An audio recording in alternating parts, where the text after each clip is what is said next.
Hi, wherever you're joining me, I hope you're doing well. Welcome to India Tech Report, a platform dedicated to chronicling and supporting the growth of India's deep tech and climate tech ecosystems, with the occasional segue into other areas of tech entrepreneurship. I'm Harry Arakli, and it's time for another episode of The Climate on Monday.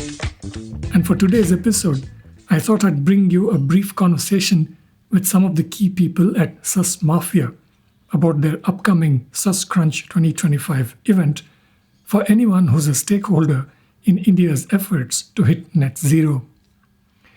Joining me on this episode are three dynamic leaders from SusMafia: Anirudh Gupta, Saksham Bansal, and Rajat Kukreja, to discuss SusCrunch 2025, a climate collaborative summit happening in Bengaluru.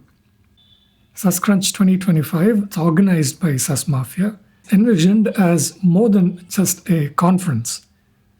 It's a founder-led gathering designed to accelerate climate solutions by connecting some 400 decision makers, founders, investors, corporate executives, and ecosystem leaders in an action-oriented, no panels, all collaboration format.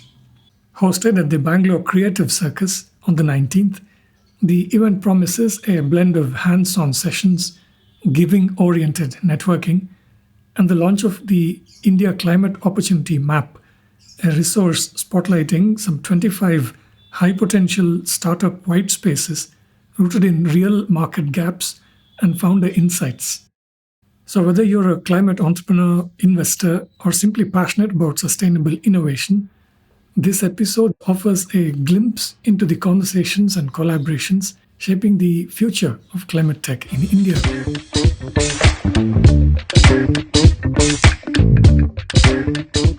Thank you all for making time at short notice, and we can jump right into this. If you want to briefly, for a general audience, just give a sort of brief background about SusMafia and a little bit of history, and then we can go from there. Yeah, I could start. My name is Rajat, and I'm currently leading the operations in SusMafia. To give you a broad sense of what SusMafia does is that we are a founder-led innovation network, climate innovation network. One of the big, not one of the biggest in climate innovation founder-led network in India. What that means is essentially around 100 plus climate entrepreneurs coming together to multiply each other's impact through collaborations and goal-oriented collaborations. So imagine founders in energy, founders solving for water, founders serving for air, and various other sectors that you can imagine that basically cut across the areas where we need solutions right now. And it could be even cleaning up industries, finance, and more. So we this Thus Mafia has brought all of them together to just accelerate this pace of innovation that's happening in India. And towards that, we run various programs. One of them addresses building the workforce for this whole sector. One of them, Sus Ventures, essentially builds new ventures within the space. Currently, we've been partnering with universities to make that happen.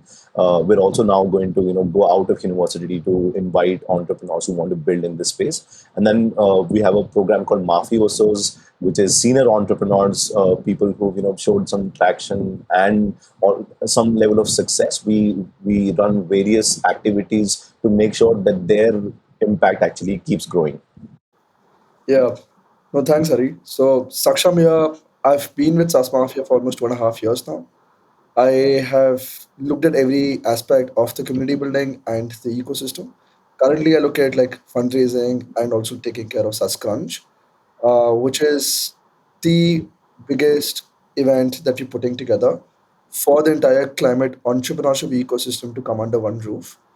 And the idea is fairly simple, right? I think it started from a pain point that all of us, including me, everyone on this call, everyone we spoke to, felt that we go to so many events, we walk out with nothing. It feels like a waste of time because, and that's the same feedback we've been getting again and again. We were not supposed to do this, but we ended up saying, okay, being who we are and the kind of unconventional approach that we take to ecosystem building, we have to solve for it. can we design an event which is completely around collaboration? Every single step of it is how do we help people on the day of the event versus just come, walk, and go away. So SusCrunch is happening on July 19th, which is next Saturday in Bangalore. We're expecting around 350 people. It's an invite only event, decision makers across investors, across the board. VC, family offices, LPs, philanthropy, TFIs, founders from very early stage to late stage founders, your corporate leaders, right? CSR heads to your chief sustainability officers, and then your larger ecosystem who don't really fit in the category. Could be media, could be ecosystem, could be incubator, could be accelerator, could be think tank. The idea is how do we bring them together in a room which is only all about collaboration, where the needle moves forward when it comes to India on the map, right? So we're a very anti-panel, unconference event. We don't really have panels. While panels add a lot of value, but we said it doesn't adding a lot of value on the day of the event for the people. So how do we do away with that, right? So we have a very interesting set of sessions that we planned out, and we're getting Mirik from Spectrum Impact and Manoj from Atomberg on a very special session, which we call it again very anti-panel. It's like a town hall kind of format. We're calling it the climate sit down at the event. This is an annual event, Hari. We started doing this last year itself in 24, and we saw a lot of people took to the internet to talk about what they felt for the first time. And to your point on being very outcome oriented, even anecdotally, does anything come to your mind on what were some of the things that people decided to do or even went ahead and started after last year's event? Yep. So I can tell you things that happened at the event, and then I'll tell you what things that happened post the event, right? At the event itself, they were pitching. So such venture startups, what Rajat said, five of them were actually pitching at the day of the event.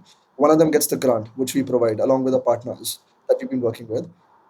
So we have a give session after every pitch, which is okay, can the room offer something and not just only ask questions? A gentleman out of nowhere popped a check out of nowhere, which was not planned on the spot. Innumerable people offered pilot opportunities, connection to corporates, connection to investors, and just willingness to open up the hearts and be there in the moment. Right. And we saw that play out again and again, again and again throughout the entire day in every aspect of it because the entire pitch was that people are inherently good people. All they need is a little bit of nudge and tools to make that easy for them, and we've been able to do that at events at this scale.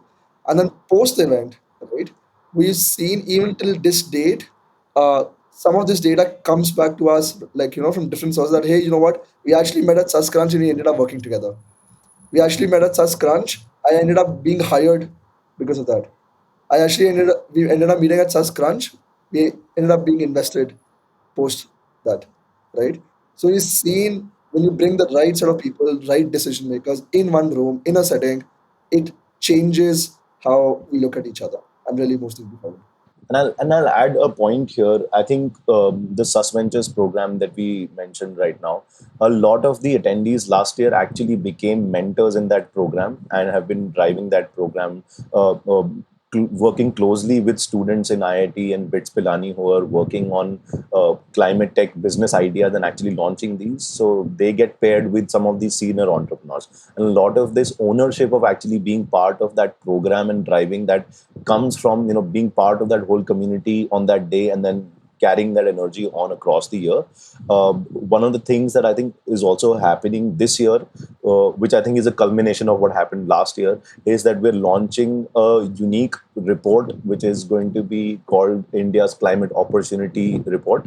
Where all of these like senior entrepreneurs that I mentioned have been working closely with these suspension entrepreneurs. They've identified 25 white spaces to work in climate, which have a which are good spaces for you to build in, and moving away from just the theoretical idea of what might be feasible in India, but actually on ground, what are they seeing? If somebody is working in energy, he or she has a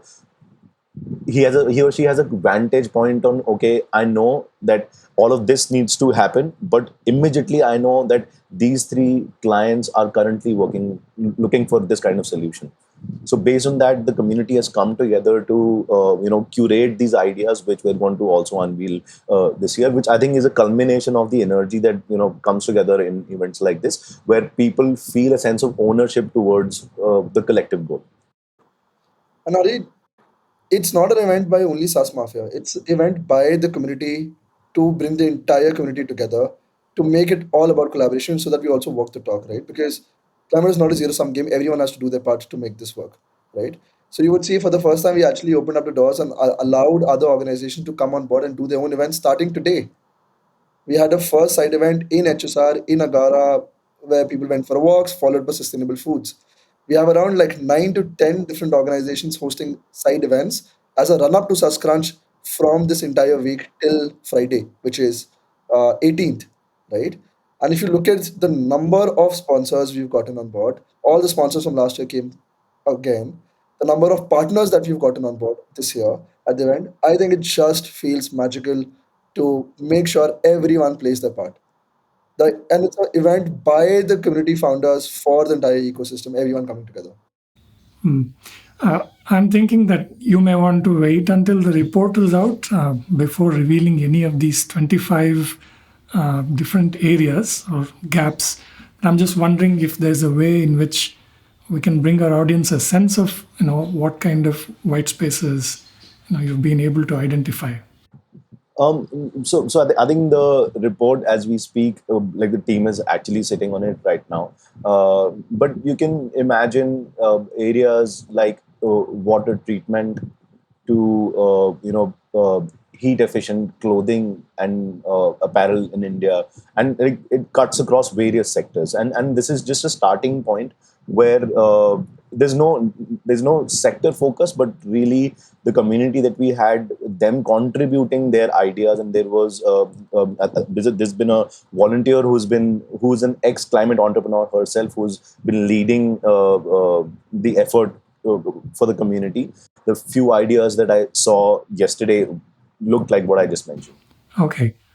In trying to learn more about climate tech, and as I in my own conversations with experts like you, whenever I get a chance, I'm beginning to learn that one of the biggest challenges is this green premium on any new technology or product that comes. I mean, it could be a great solution or a product, but it's costlier than the existing well-established, whatever that people are using. Or there may be sectors where investment has gone in disproportionately compared with the emissions coming from that sector. Recently, I was looking at something that Ankur Capital did, and in that report, they mentioned how transportation, for example, takes up a lot of investment from VCs, whereas something like cement or doesn't get enough because the cost of abatement, as they described it, is really high. So I'm just wondering if you all have identified challenges like this, and is that going to be part of your conversations? The answer to that is yes. The report does lay out the kind of level of. I think it's almost like a guide to an entrepreneur who's getting into this sector, to kind of give them a lay of the land in terms of at a first level scanning. Like, is it a red ocean or a blue ocean? Are there too many people, or are like is a good space for you to build in? I think that's the first kind of indicator that the report does give to an aspiring entrepreneur in this space, and it also gives them a sense of where the market pull might be for this idea. Where can you find the first few customers for this kind of a product or service if you go on building it, and some sort of indicators in terms of what is the current tech stack, or what is the current scenario of the sector, where is it at. So I think it kind of is a map to early map to, okay, what level of challenge might you face if you go in to build an idea like this, and what is the market pull. So in terms of green premium, I think we haven't really listed out if there is a specific green premium to building a product and selling a product. But I think also in many cases, that green, while in some cases there is a green premium, because like it is like it takes a certain amount of cost to build products like this. But in many cases it also does not. It also sometimes is now often. I'll give you an example. One of our entrepreneurs in our network, Arjun, works in energy efficiency, and it's a pay as you save kind of a service, right?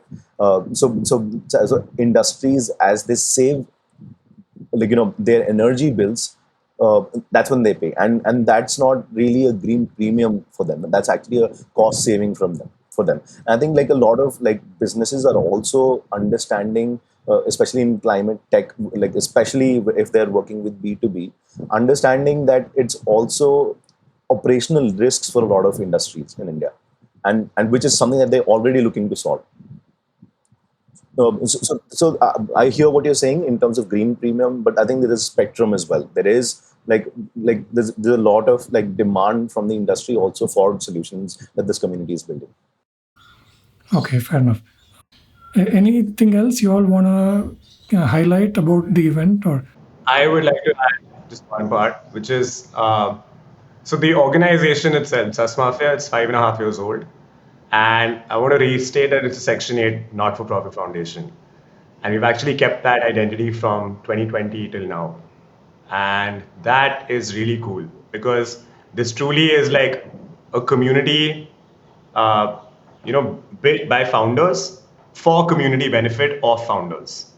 And we've always kept that true all through. For 5.5 years, building this as a Section 8 foundation, with community of founders, doing educational programs, venture creation, doing events like this, it's actually quite remarkable because we've managed to get very, very many people together to co-build and co-design.